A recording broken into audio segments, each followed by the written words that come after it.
Hello, we're Rob and Jennifer Ronnenberg. We actually met the Cambridge, Mass. Company folks several years ago following Jennifer's double lung transplant, which was necessitated by cystic fibrosis. We were interested in the company and amazed at what they do and fully support their products and believe in their mission. So now we'd love to take a little bit of time and catch up with them again and share a little bit of updates and stuff about our life with you guys. Fantastic. Well, we're here with me, Chris Dobbing. I'm the founder and CEO of Cambridge Mass Company. And we've got Nina Griffey, the very talented designer and COO of Cambridge Mass Company as well. So both kind of first questions open to both of you, but you're 5 years later and we calculated something like 42 million breaths and one happy couple. So, you know, maybe since the big day when you had your transplant, what have been the highlights along the way as a married couple? And were there any holidays? And did you eventually get to go to Disneyland for the people that read our blog interview? Okay, I'm talking first. Okay, one of the biggest things that we were able to do was go on our honeymoon. We were given a beautiful trip to Aruba, which was fantastic. So that was something that was really exciting for both of us to do. Just go out of the country and spend a lot of time together. One of the biggest moments of that trip, I think for me, was snorkeling. I've never been snorkeling to where I felt safe and able to do it. So it was kind of a huge step for me to do something like that. So that was something that I felt was exciting and a huge milestone for me and for us in our relationship too. It was fun. We had a great time. Yeah, you definitely can't do snorkeling at Disneyland. No, right. But we are going this Christmas, Yes. a huge family trip with my parents and siblings and all our kids and stuff, going to Disney World for Christmas vacation. So it's funny that you bring that up. Yep. Oh, fantastic. Great. Well, really good to hear. And yeah, Aruba sounds amazing. So it very was jealous. wonderful. Yes, gorgeous. Right. We were fortunate enough to go before COVID hit and all those restrictions and everything else took place. So it was good timing and a beautiful way to kind of be together. Yeah, it was fun. Yeah, absolutely. And with it being, so May is CF Awareness Month, as I'm sure you'll both know, and with focus around you two, can you tell us as spouses what challenges you faced over the years having CF play such a dominant role in your life? Oh man, where do I begin? You know, it was interesting in our relationship how it's progressed over the years. When we first were together, we were both, out of divorce, had children. We were trying to, kind of blend their family, stuff like that. And then as that was starting to work out, her health started to decline. I had proposed. She went on oxygen, didn't want to get married, carrying that oxygen tank down the aisle. And then the transplant, CF has been a pivotal role or player in our relationship, but I would say it hasn't been the defining thing. Right. It hasn't defined who we are. Being silly and having fun and just loving life, that's something I learned from Jennifer too, is just appreciate every day. And so CF shaped it, but again, we are who we are and we've made this life together, We, with the lung transplant, we have more time together and get to have more of our fun moments and just enjoying life. But, CF isn't who we are, but it does help. It is a part of us. Yeah, no, well, that's really touching. And, you say carpe diem, seize the day and just kind of take it as it comes. And of course, you've both been hugely supportive for each other, but are there any support structures apart from kind of each other that you could tell us a little bit about? And also any kind of advice you've got more generally as well. Okay.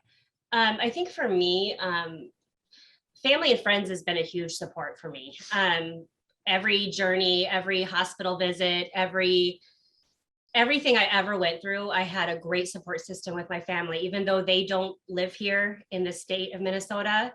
They have always been, big supporters and by my side, no matter what. My friends have been here every hospital visit, they would show up and be there for me, even through transplant. I think that the CF resources that I have from my hospital, my CF nurse, she was one of the biggest roles played in my life. From day one, when I was diagnosed with cystic fibrosis, I was only 28 years old. So I had no idea what it was about. And she basically just took me under her wing, and she's been like a second mom to me since my mom doesn't live here. And she's, every little sickness, everything, she's always been there for me. And same with my CF team, I would say, respiratory therapist. I even have quite a few friends that have cystic fibrosis, and I think we all kind of talk and communicate together about things, and we're a huge support system with each other as well. Great. Oh, that's fantastic. That's for me at least, right. But sorry, now you. And I noticed you've got the t-shirt there promoting one organization. I know you have it's funny that, Jennifer talks about her CF nurse. Her CF nurse actually was at our wedding and got up and spoke to all our family and friends. It's that she's that close. But for me, coming into this relationship, knowing nothing about cystic fibrosis, I Googled it once I knew if she had it, and that was scary. So I just stopped looking into it and figured we'd live our lives, right? Family and friends, that was the big thing. And it wasn't until after Jennifer's transplant that somebody named Megan Barker reached out to me and said, have you heard about Project CF Spouse? It was an organization she had created for people like me, somebody that's dating or in a relationship or married to somebody with cystic fibrosis. And that's what Project CF Spouse is. It's that resource, because if you look with the Cystic Fibrosis Foundation, there were parents groups, there's groups for people with CF, grandparents groups, siblings, there was all these different things, but there wasn't a good resource for partners or spouses of people with CF. And so she created that, and that was, it is a fantastic organization. It is still growing. It's a great mission just to be that resource and outreach for people partner with somebody with CF to be able to understand and do stuff. So that was it was a pretty powerful organization to be a part of, to work with them. I was on the board for a while, and that was one resource, but to me, it never there wasn't a lot out there. Family, friends, people that didn't understand until this group. So it's been a great avenue for finding other people like me that understand. Yeah. Oh, fantastic. So it was a platform to share your experiences with people who really understood what you'd been going through. Obviously, friends and family are important, but if they've not been right on the cold face of it and been up close, then I think that's what's important to remember too is, we have the disease, but we have our people who love us and care for us, our caretakers, if you want to call it, who kind of get lost in everything, and they need to be taken care of as well. So I think it's a great outlet for them. They can share their issues or whatever it may be in more of a private setting with each other. And I think it's just a good out for them, or good outlet, I would say, for them to be able to. I've kind of overheard a few conversations from his end of it. And it's good that he has somebody to share those things with, because they're all in the same boat, compared to just telling like our friends or any of our family members who haven't personally seen something like that I went through, doing our vests or doing our breathing treatments, being terrified. You've spoken a lot about, that journey. Yep. And, now you've got Disneyland coming up, you've been to Aruba, life's pretty great. But thinking, if you kind of take a moment and think back 4 years, could you tell us what a typical day might look like before you got the lung transplant? Oh dear. It was a lot. I know, tissues. It was a lot. In the beginning, it was just, when I first found out, since I was older, it was doing your treatments, spending maybe an hour or so a day doing breathing treatments, 30 minutes in the morning, 30 minutes in the evening, taking a few pills, nothing major. And then you would do your hospital stays if you had your regular tune-ups that you would do. So that wasn't a big deal, maybe once a year. Then it kept progressing. It would get more and more added into my routine daily. It would be, okay, now you have an infection, so you have to add another 30 minutes to your routine, and then another 45 minutes to your routine, both morning and night. So now you're taking 4 hours of your day away just to get your breathing treatments done. Towards the very end of it, I was in and out of the hospital monthly. My oxygen levels were so low. I went on, oxygen. So I had that to deal with, having a cord connected to me at all times, dealing with over 8 hours of treatments, whether it was your albuterol every 2 hours to open you up, and then you had your pulmozyme, and then you had your Toby, which is like a inhaled antibiotic. Then on top of that, it was just infusing your antibiotics. So like I had a port to where I would get up in the middle of the night, every 4 hours you administer medicines, or, it became your day basically. Well, 8 hours is a full work day, right? So right. And it was probably 10 hours total. That I was constantly doing something, and you plan your entire life around it, and it's going to the grocery store. Okay, do I have enough oxygen tanks? Do I need my inhalers? What do you need to make sure you can get through to do anything, or, accomplish any task throughout the day?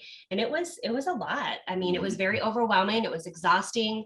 A lot of people with cystic fibrosis will understand too. You're always tired. I feel like all that coughing exhausts you. And I struggled. It was a lot of work, and it wasn't just on me. My family, it took a toll on them having to deal with it, and not having to deal with it, but helping to make sure, okay, did you do this? Did you do that? Do we have enough tanks? Every time I went shopping, he would be carrying my tanks because they were too heavy, 7 pounds for me to carry, because I didn't have enough breath in me. My kids, they would help carry it wherever we went. And it's the little things that you don't even think about. Yeah. Well, it sounds like that hank is almost the physical manifestation of the CF. Right. Yeah, your family's having to carry the burden around with you. Right.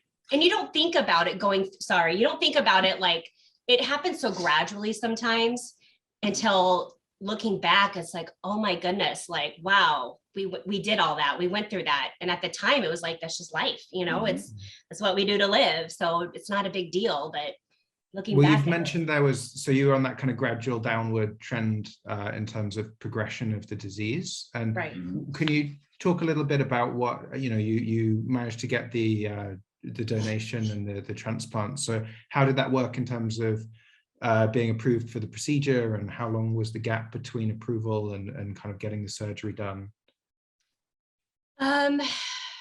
I went for all my testing in June. Back it up. Oh, sorry. She was on oxygen full time since October.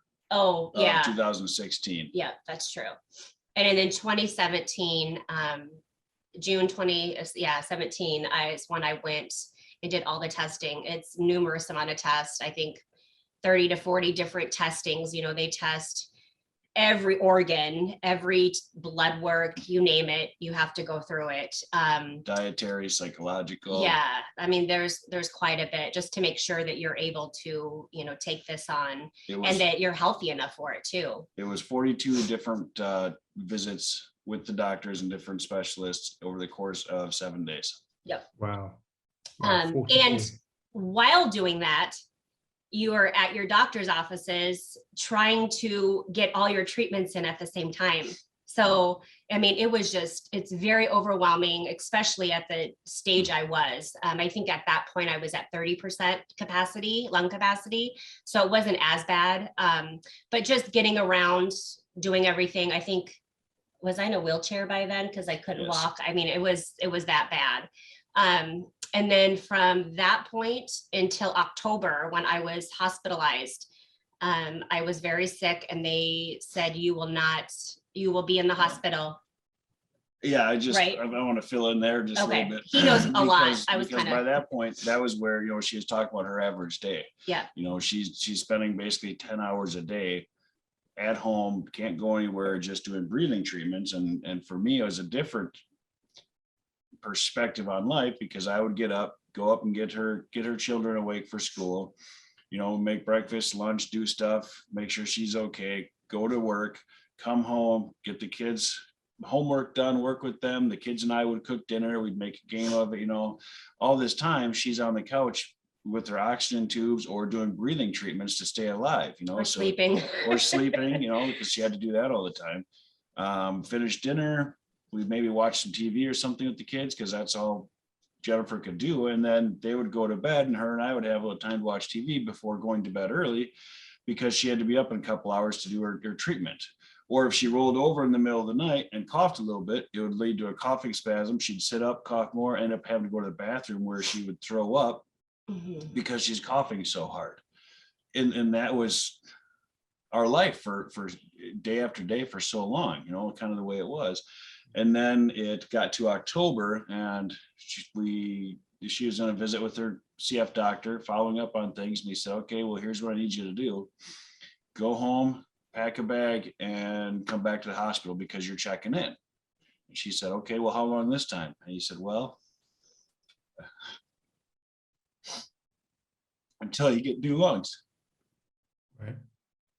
You know, which is half the part, you know, the other half is until you're not here. Yeah. And so that was it. We came home, got our bag packed. I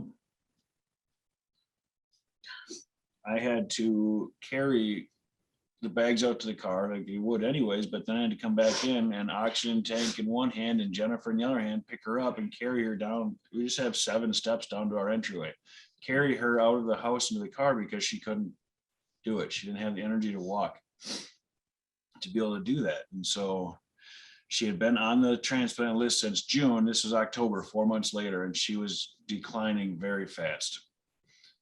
So she was in the hospital. She ended up being in there for 10 days. The kids and I went and got, it was October, so around Halloween just about, or, you know, in October, went and got decorations. So we came in and decorated her hospital room, you know, spider webs and Halloween stuff to try to make it fun and lighten the mood some, you know. And then there was one night where Jennifer was kind of down. There's only twice I've ever seen her in all the years I've known her that she got really, was almost defeated or scared and couldn't, almost lost that little bit of hope she had. But one of them, she was in the hospital getting scared because she couldn't breathe. You know, she couldn't tell a knock joke start to finish without pausing and having to wait a little while and catch her breath. You know, that's how bad it was. And she had some friends came up in costume to visit her in the hospital and see her and, you know, try to cheer her up. And I went home that night thinking about what it was going to take to call family and friends and get everybody together so we could get married in the hospital because she didn't have long to go. And then the next day, everything changed. If you want to tell about that. No? Okay. Sorry, I'm like, you get me all emotional here. I think it was an experience for me just because every hospital visit I ever went through, like, this is good, I got this. It's a tune-up, you're in, you're out. It's not a big deal. It's what I always told my kids. It's what I made sure that they understood. So I don't even think it hit them how serious things were. I don't think I even knew how serious things were because I always felt that no matter what, I was going to be okay. But at that point, regular oxygen wasn't enough for me. So they put me on OptiFlow, which is even a higher oxygen rate, and doing the 6-minute walk, which is something that they do to test. For one of the tests, it's basically, it kind of rates you on the transplant list. So I was at number 4 when I entered the hospital. So 4 from the top, doing the OptiFlow and doing the 6-minute walk and doing another breathing test, the PFTs. My lung capacity was now at like 10.2%, which is like, it's nothing. I mean, it is, I couldn't walk from my bed to the bathroom without completely being out of breath and needing assistance. I then went to I was at number 2. And then after all those tests were done, I went to number 1. The next day after those tests, the next day is when I messaged Rob because he was at work, and you don't sleep in the hospital. It's a terrible, you know, environment anyways, even though they make it, the CF area where I was, they make it wonderful. It's like home. It's it's actually like was a vacation, and I always enjoyed going, but at this point it was very hard. Doctors in and out of your room all the time, lots of tests, and I called him and I said, I can't sleep. I can never sleep when he's not with me anyway. So I said, can you please come to the hospital, bring your work from my room, and I just need to rest, you know? And he came, and he basically just sat in his chair. He went and stopped for lunch, sat in his chair, and started working. I brought my lunch. I thought you went and picked it up though. Yeah, I didn't like go out to have lunch. Yep, you're right there. Went out and ate. No, you brought it with you to the hospital. I grabbed it on the way. And then he sat in his chair, and I started falling asleep. And the nurse comes in, knocks on my door. Oh no, first the phone rang. That's what it was. The phone rang. Yes. Yeah. First the phone rang, and I didn't answer it. Well, one of us was short on oxygen, but we'll trust her memory. Okay, whatever. Okay, you tell it then. So, memory issues, apparently. So I got there, and it's every married couple, trust me. Right. Oh yeah. I got there. I ate the sandwich that I picked up, opened my computer for work, just got logged on, and then the nurse came in and said, the phone is going to ring. You need to answer this. Okay. And she was asleep. It was like, what? And then the phone started ringing. She was confused. She turns on to answer it. So I'm sitting there, you know, trying to work, but half listening. And all of a sudden she goes, oh my God, are you serious?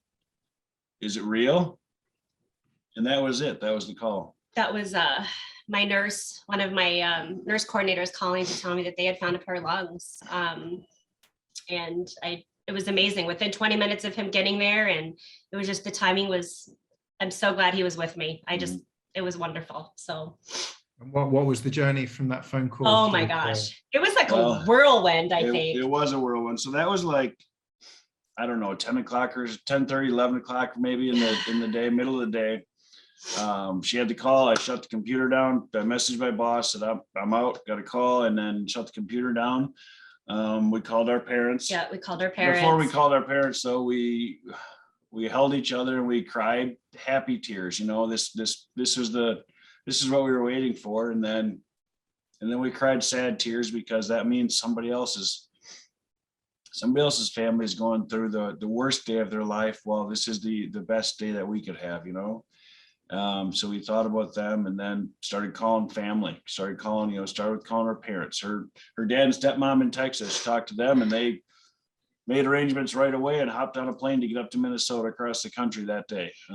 Talked to her mom, and then talked to my parents, where I made arrangements for the kids and stuff. And then kind of just, I made her sleep. She kept talking. People wanted to keep stopping by. And finally I said, no more, nobody else is coming. We're not doing this anymore. You need to rest. And so she slept for about 45 minutes or so. And then they came in to take her away. But throughout the day, I mean, when you get the call, they have already run tests on you for like the pre-procedure part, as far as to make sure you're able to even go through this.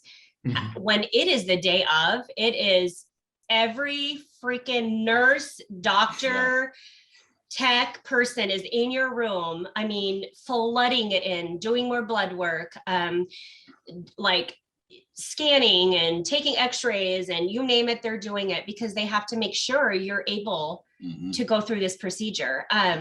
So we also had to get like our power of attorney. I mean, there's all these little details people have no idea about, and we didn't even know about. And then the most important thing, my favorite part of the story, was I obviously like couldn't do everything on my own. So I'm like, okay, fine.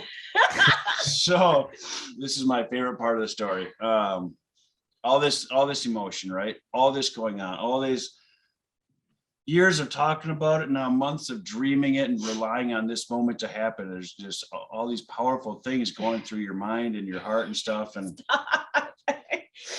And we have a break. The nurse is like, okay, we're done with testing for a while. We have some time. You guys can just relax. And she kind of leans over to me. She says, I need you to do something for me. Like all serious, like dramatic. I'm like, whatever you want, love. What is it? Can you shave my legs? I have no idea how long I'll be on the table or in bed, and I don't want to go in there like Sasquatch. Could you shave my legs? Yep, he did. He was so amazing. I took me into the shower. Carried her into the shower, and we got in there, and I have no idea how good a job it was. I'm sure it was a hack job, but it was good. It was good. At least I didn't have hairy legs, so that was wonderful. It's important to me.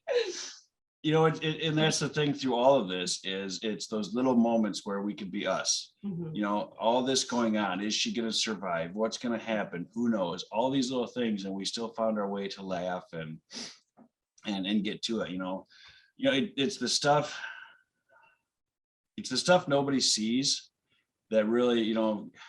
I talk about her and our journey, and I tear up all the time. A big crybaby, but it's the stuff that nobody sees that stays with you. You know, get the kids up and get them off to school, and then she's got appointments for the day. So I was going to say, I mean, just holding up the roof of the family and trying to make sure there's a life to come back to afterwards. And presumably you have to have an employer that's kind of comfortable with you being able to just jump in and out when needed. And they were great. And I had worked there the day the call came in. I'd worked there for 2 months. It was a new job. My boss was fantastic. Yep. You know, but she couldn't shower on her own because she couldn't scrub her hair and wash her face while holding the oxygen tube and protecting it from the water. You know, so I had to help her shower, you know, all these little things that I couldn't do. Nobody sees it. You know, that's the stuff. They don't see behind the scenes. That's the stuff behind the scenes where, you know, that's when I tear up now, that's usually what it is thinking about those days where it was just everything we could do. And we went through it together, but now they're, you know, Project CF Spouse, you know, her care team, the transplant team, we have these other resources that now we can share that with people, or other people actually understand it and we can talk about it. So I have no idea why I got off on that tangent. No, well, it says, you know, when you take those marriage vows, you don't think it's going to include like shaving your spouse's legs, do you?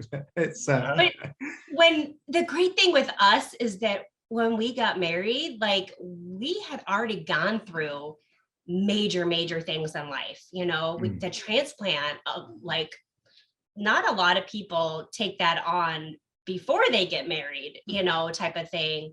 And we did, you know, we took that on. He took care of my whole like CF, you know, hospital visits and everything I did at home, like just with no issues whatsoever. He's always been super understanding. Like from day one, since we started dating, he's been amazing with it. And you mentioned like holding up the roof.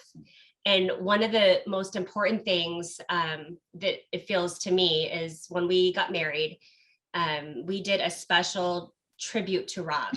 And the kids basically, well, they had me do it too, but they didn't show it on TV. But it was each one of us shared something that meant something to them, that represented their relationship with Rob. So each of the kids drew something and they held it up at the wedding and they read it like a short little paragraph.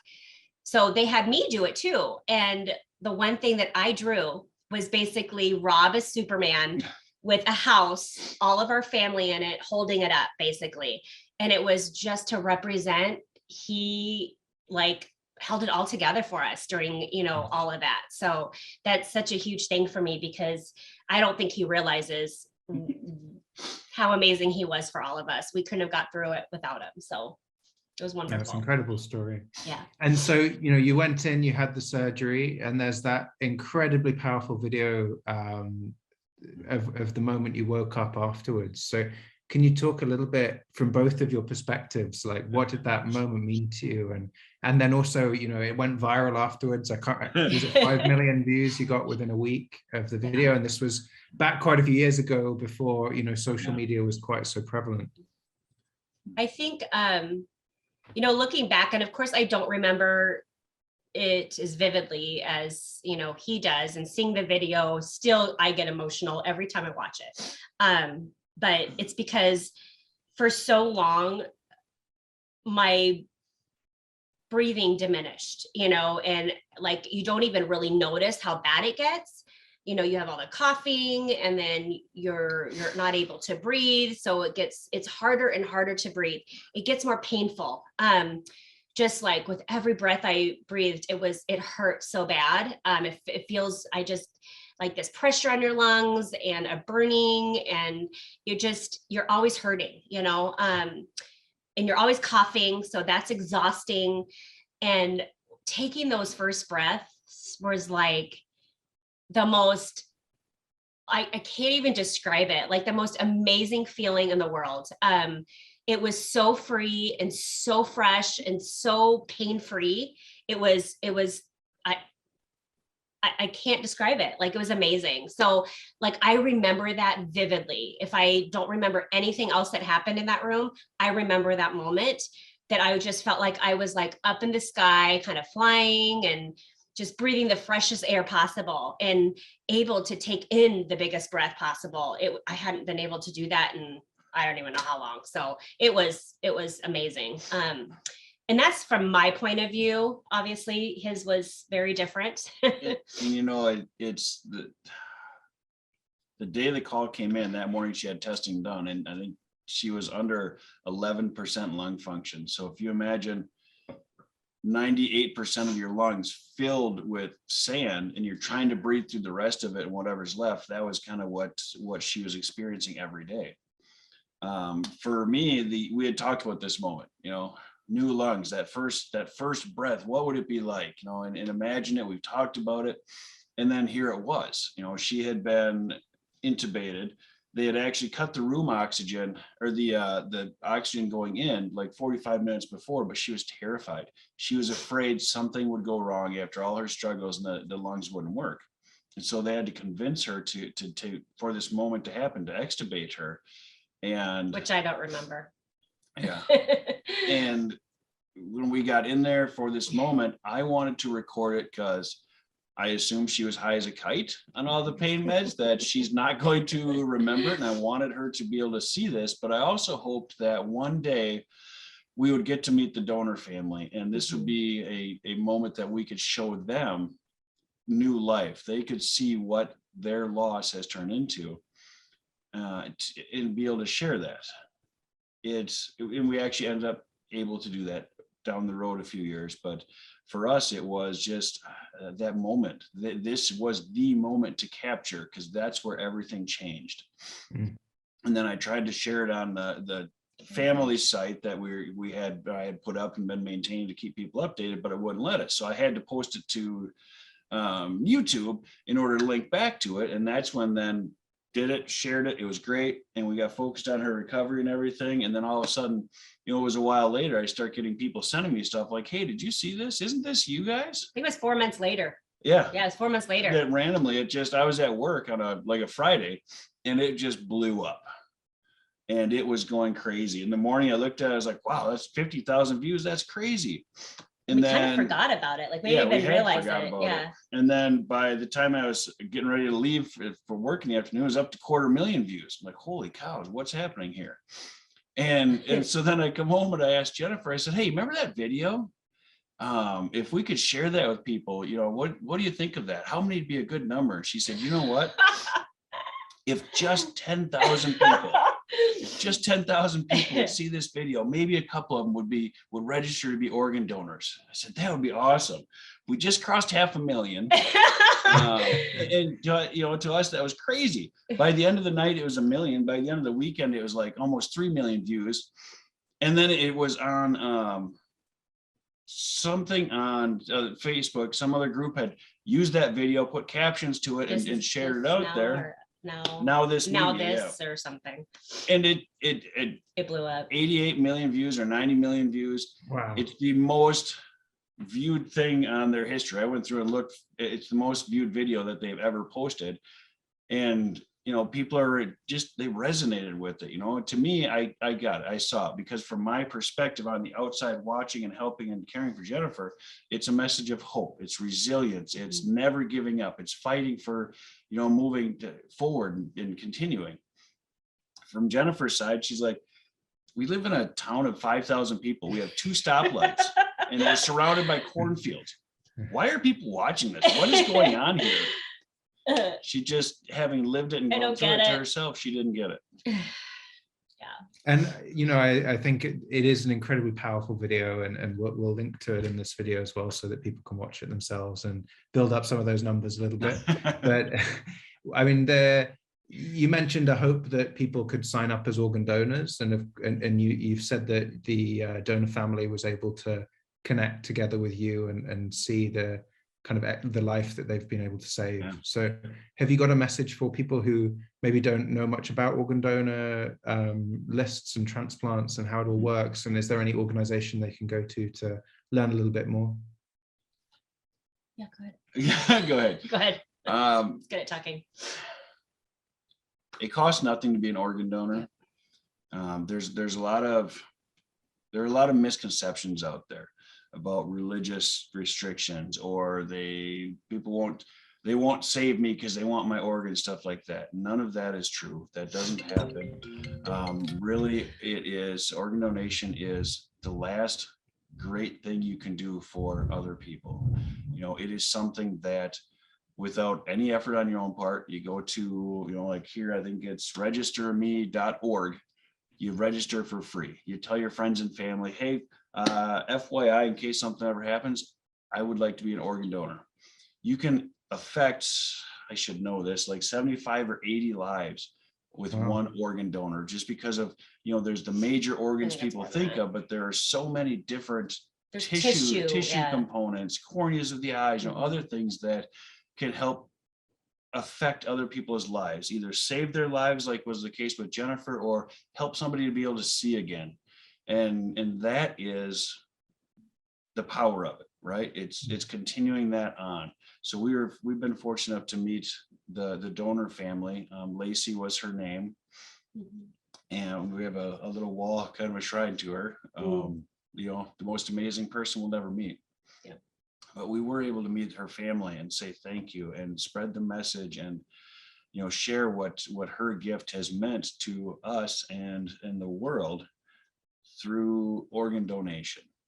You know, one quick story I'd like to share too is through this viral video, we've talked to people all over the world, right? We've had people reach out to us, and one of the most powerful stories that we heard from a lady was her nephew had died in an accident. It was tragic. They donated his organs, you know, and had the funeral and stuff. And she said it never felt right. There was just never this sense of closure, this loss of this young person's life, you know, so early on, so much they had to do still.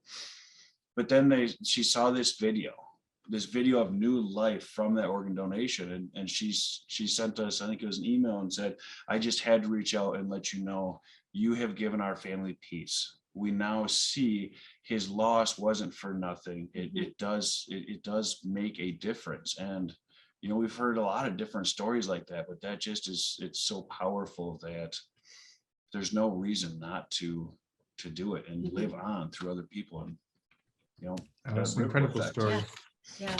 And what a journey you've been on. So I just and so, you know, obviously you mentioned you managed to do your honeymoon before COVID and got out to Aruba, had that wonderful time snorkeling. But of course, as a high risk kind of post lung transplant patient, COVID must have been quite a difficult time for you. So could you talk maybe a little bit about like your kind of COVID experience and how you dealt with it, what you went through? Can I tell our honeymoon though? Can I do our honeymoon thing? That's what I was gonna do. Okay, do it then. He's about. Then you can tell the rest. Whatever. No, that's my favorite part. We have pictures too. We have pictures and stuff we can share. So the honeymoon came about. Jennifer mentioned earlier we were given this honeymoon. We actually, because of the transplant video, you know, all the videos, everything going crazy, we were actually married live on a reality TV show. I don't know if we can say it.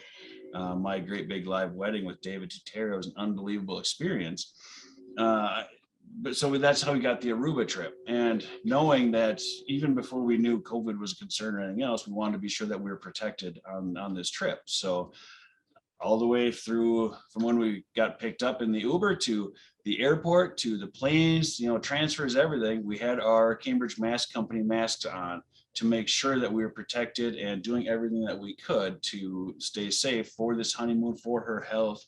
and do everything. So I thank you to you guys, Yes. because it was something that helped us, knowing just the quality of the masks, how protective they really are for us versus wearing something else that we weren't really sure. We were confident that we would be safe and be okay because we had the masks up. Excellent. Oh, we're really Well, pleased that to hear was my story. That's not fair. well, and I think we did the mask that you designed for us as well. Maybe Yes, talk yes. about that a little bit. And that's the one think that I we wore. reached out to you when we saw the video, I think, early on. Yep. So maybe you could talk a little bit about that process. We do have a picture too from our wedding with our whole wedding party in those masks, because it just was so important to us to be able to share that and promote that. And again, the products are amazing. And do you want to talk about when they first reached out to us and the mask and stuff? Nope, you can. Okay. This is Bella. I don't know if you guys can see her. Sorry, it's thundering and she's fine. terrified, so she's like in my lap shaking. She doesn't like storms. She doesn't like storms. So after her lung transplant, the first 3 months are critical. No risk, no. One of the things that she was told is you can't go to a restaurant and get soda with ice in it because you don't know when their ice maker was cleaned last. Little things that you don't think about. And so we had been looking at masks, reusable stuff too, because it just constantly going every day. Every day she's got appointments, multiple appointments, and the disposables gets expensive. And so we had found one mask that we thought it looked good, it was probably okay, and had been using it for a little while. And then we found Cambridge Mask Company and started doing research and comparing them side by side. And I went, holy crap, this other one it's a great mask for smog and air pollution, but it does nothing to protect her from bacterial or viral concerns. And that is what we need. And then, you guys had reached out and, to tell our story a little bit and the importance of breathing. And before doing that, I had asked for information. I think Nina might remember this. I'd asked for information. What are your testing? Because we weren't going to be fooled again into something. And so I got all the third-party testing, all the information we are, 99 plus protection for everything that you guys need. I had reached out to another company and asked for the same stuff back and was told, well, our stuff's on the website. We really don't do any more than that. It should be fine. We were sold. The product is good. It protects us. It's stylish. It was something that really was what we were looking for without knowing it. And that's what we got some in. That's what she wore to her appointments. That's what we both wore when we were out and about or doing anything. And then it came to I think it was just a casual conversation as we were working on a blog post where one of us had said, it's a shame you don't have a mask for a cystic fibrosis theme. Something for people. I love with CF. purple. I just love purple, obviously. And purple is the color of CF. Yeah. So where it is, and so that was it. I remember what set up was, oh, well, why don't you design something? Let's just take a look, see what it would look like. And that was kind of the evolution of things. And it was actually my cousin Jenna who had designed the kind of a purple rose design and stuff with Jennifer for her photography business as their logo. So she had started with that idea from Jenna and then kind of changed things and designed and created a repeating pattern. And that's what came up with this pattern for the 65 Roses mask, and sent that in and said, here we go. And that's, kind of what started that mask and that evolution of the journey too. And it just is. And now we get so excited whenever we see one of those masks on social media somewhere or somebody out in public or and she's way more low key than me. She'll be like, oh, that's a beautiful mask. That's so nice. I like it, and walk away. And I'll be like, oh, hey, my wife designed that mask. It's awesome. It's got this kind of protection. It saves you from, and I'm a huge nerd about it, but it just is, it's very cool. We had seen a news story, like national news story out, I think in the world somewhere. And they were wearing the 65 Roses mask. And that is just so cool. Like, I love seeing it. Yeah. Unbelievable. I still, when I'm on the subway in London and I'll see people wearing them, I still kind of try to very sneakily take a little picture and send it to my team. Be casual and take a non-creepy picture. Yeah, I have to be very careful not to get in trouble, but we never share them publicly. I know we have like 10 minutes left, but we can keep going for a while too if you got more questions and need to.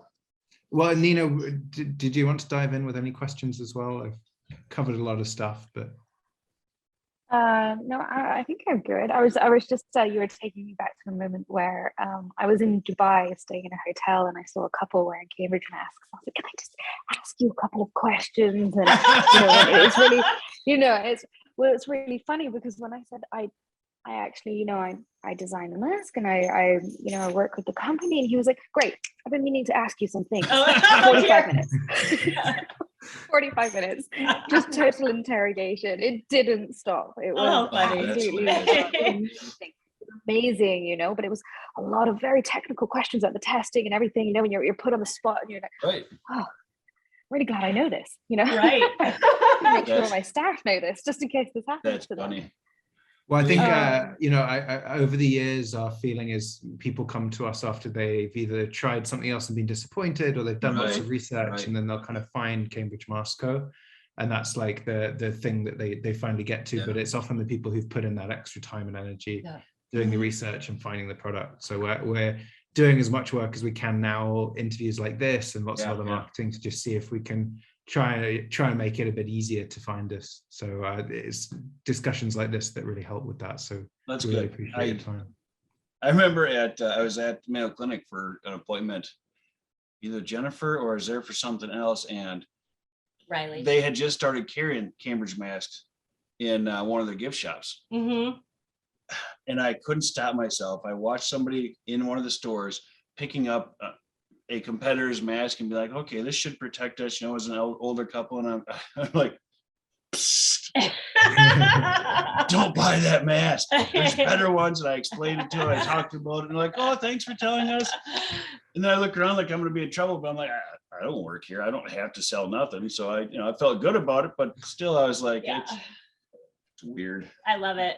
Everywhere I go and I have it on, people like, oh, where did you get that? Because I always wear my purple one, obviously, my rose. And where did you get that? That's beautiful. Even the other ones, I love the pink one. Like everybody would stop me. Where'd you get that mask? And when they had them in the gift shops there, I would always direct them, or I'd be like, right here, here's the website, just look it up really quick. So that way they had reference to it. And I love them. They're comfortable and they're great. And well, it's fantastic to hear the feedback. Yeah, we're very and it's so lovely to hear the kind of happily ever after that you guys have had as well. And it's a real privilege to get to be a little tiny part of that journey with you. So thank you for sharing. And I think probably the best way to wrap up would just be asking what advice you might have if someone's just been diagnosed with CF and they're just starting that journey. If you think back, like, what do you know now that you'd wished you'd known early on? I was taken by Rob saying he looked online, it was all a bit scary, and it was like, I don't want to take in too much. Let's just take it as it comes. And some people at the other side, and they just want to learn absolutely everything and research, and that can also be quite scary as well. So, what would you say, based on your personal experience, worked well for you?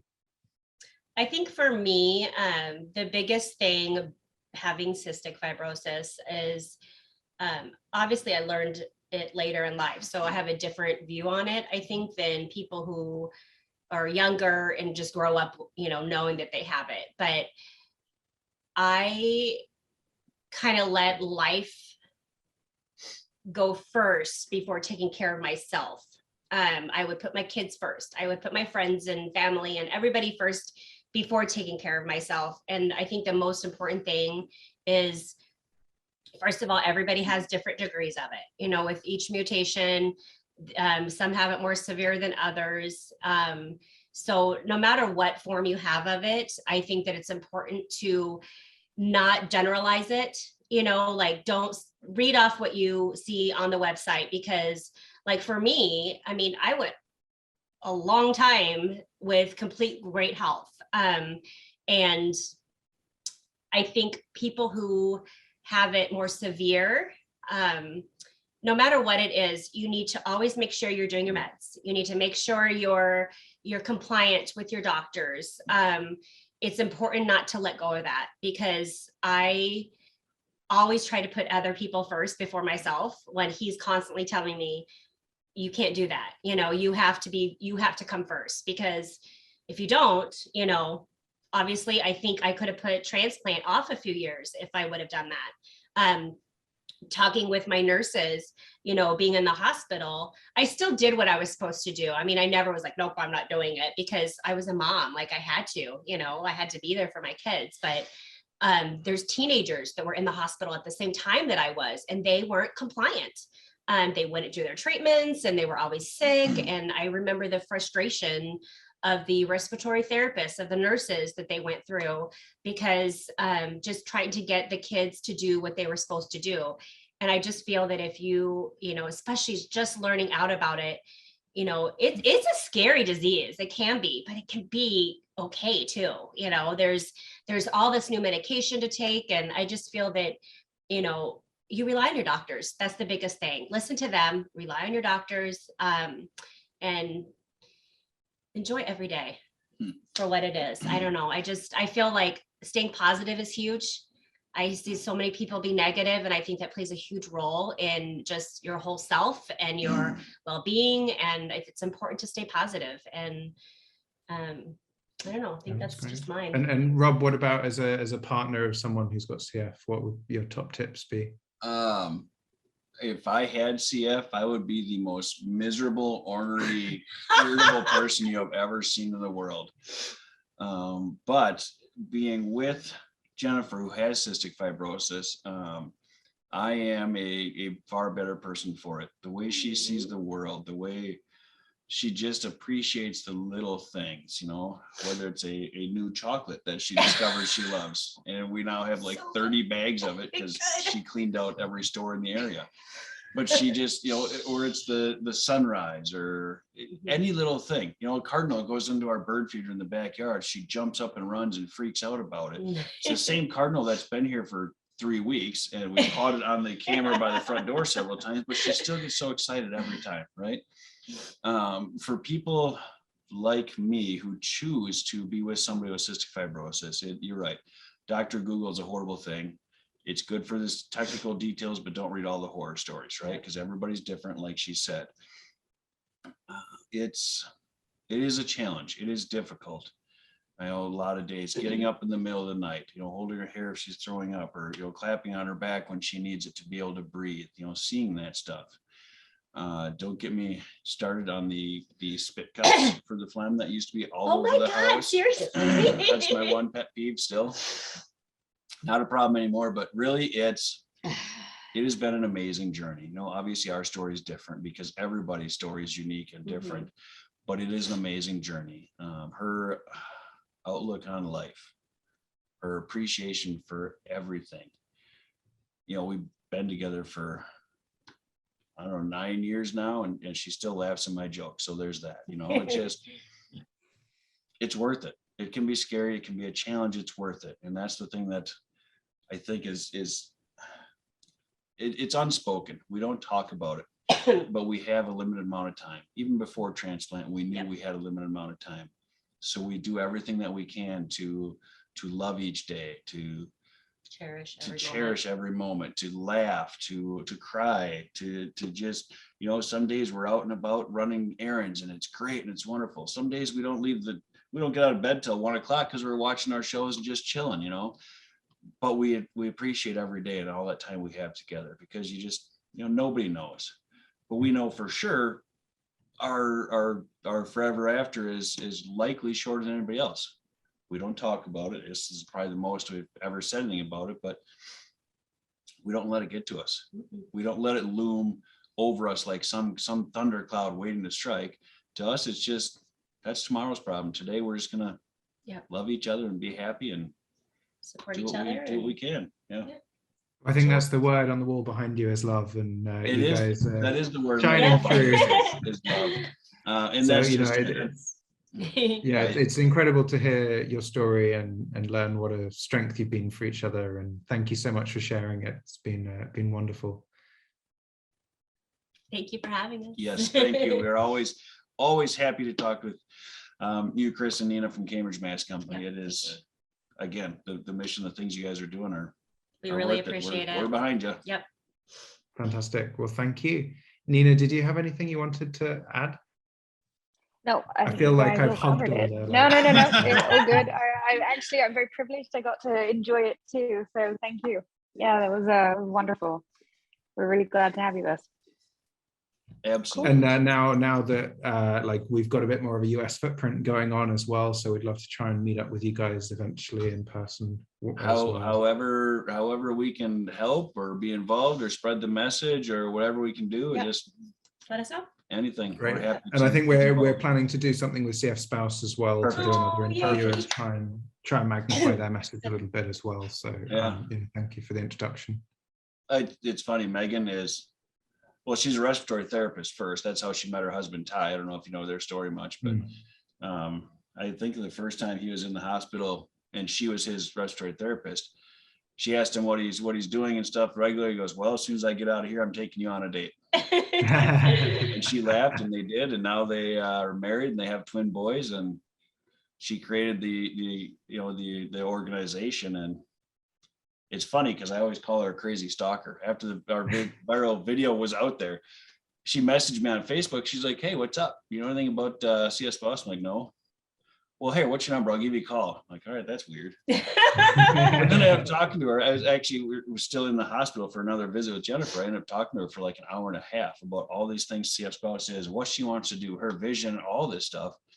And so I kind of got involved for a while. And then after a couple of months, she called me back. She's like, hey, so you want to be on the board? You want to shape this thing with me? I'm like, yeah, absolutely. So I was on the board for a couple of years, and just after, I think it was end of last year, I stepped down from the board just because, our life was divorce, merging families, illness, transplant, recovery, viral media, social media stuff, and then the TV wedding, and like and then COVID hit. Like the last year and a half is really our first time ever being together where we kind of just can be normal people and just live our lives. And so we're kind of just enjoying it. Yeah, well, you're such a great example of how to do that happily. So, really privileged to see that. Yeah. Thank you. Okay, we'll let you go now. We can stop talking. Well, I'm so glad the coffee worked. And yes.